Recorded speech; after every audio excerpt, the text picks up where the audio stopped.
Aux États-Unis, Joe Biden, 78 ans, a été investi 46e président des États-Unis, quelques minutes après Kamala Harris qui a été prêté serment en tant que première femme vice-présidente. Donald Trump, quant à lui, s'est envolé pour la Floride sans assister à la cérémonie d'investiture. Ou intention d'y échapper.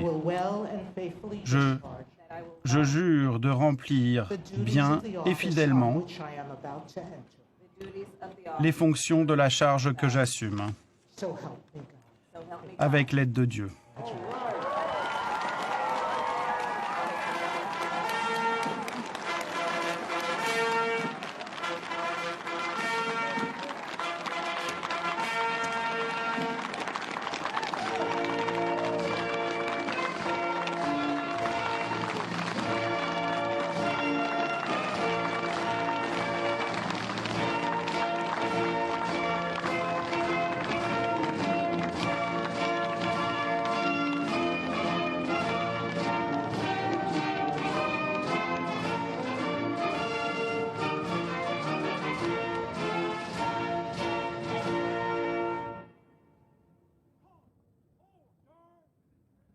Veuillez lever la main droite et répéter après moi.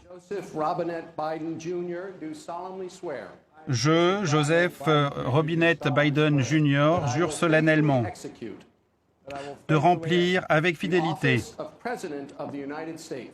la charge de président des États-Unis. Je jure de préserver, de protéger et de défendre la Constitution des États-Unis de mon mieux, avec l'aide de Dieu. Toutes mes félicitations, Monsieur le Président. À Bangui, ancien numéro 2 de la Séléka, le leader du Front populaire pour la renaissance de la Centrafrique, un des chefs de la coalition des Patriotes pour le changement, CPC, dont les troupes ont attaqué Bangui le 13 janvier.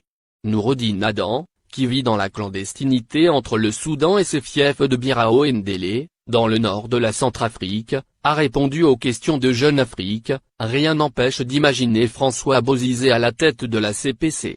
Il a encore souligné que les objectifs de la CPC restent ceux qui ont été clairement énoncés dans la déclaration de Kamba-Kota du 15 décembre 2020, rétablir la sécurité sur l'ensemble du territoire, restaurer la souveraineté de l'État à l'intérieur des frontières et sur l'ensemble de ses ressources naturelles et économiques, garantir à chaque citoyen la liberté d'aller et de venir sans entrave, de se livrer à ses activités économiques. En un mot, développer le pays et sortir le Centrafricain de la pauvreté et de la précarité. Un Gabonais et un Marocain pour la mission de l'ONU en Centrafrique ont été tués lundi, à 17 km de Bangassou, dans le sud de la République de Centrafrique, suite à l'embuscade de leur convoi par des éléments des groupes armés coalisés, a annoncé la MINUSCA, la mission de l'ONU dans un communiqué. Cet incident porte à 7 le nombre de soldats au service de la paix tués depuis le lancement des attaques coordonnées et simultanées par les alliés à l'ancien président François Bozizé. Les rebelles voulaient empêcher la réélection de Touadéra.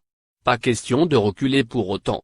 La mission MINUSCA reste engagée à poursuivre son mandat de protection des populations civiles et de sécurisation des élections, a assuré dans le communiqué Mankeur Ndiaye, le représentant spécial de l'ONU en Centrafrique. La coalition de l'opposition démocratique, Code 2020, ne reconnaît pas la réélection du président Touadéra. C'est dans un communiqué de presse rendu public ce mardi 19 janvier 2021 que les leaders de l'opposition démocratique, réunis au sein de la coalition Code 2020, rejettent la décision de la Cour constitutionnelle qui déclare le chef de l'État Faustin Archange Touadéra réélu dès le premier tour avec 53,16%, contre 21% pour l'opposant Anissé Georges Dologuélé et un peu plus de 7% pour Martin Ziguélé. D'après eux, la Cour constitutionnelle, au lieu de dire le droit, a rendu une décision sur la base des motivations politiques, qui curieusement se retrouvent dans les différentes déclarations du mouvement Cœur Uni, MQ.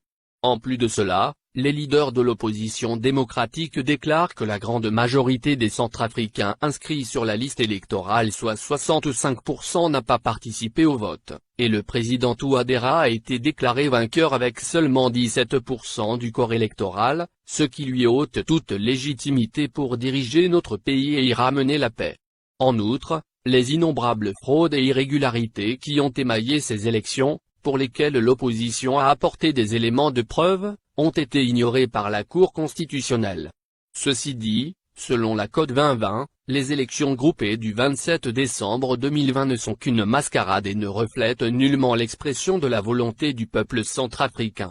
Par conséquent, la Code 2020 ne reconnaît pas la réélection du président Faustin Archange Touadéra. La coalition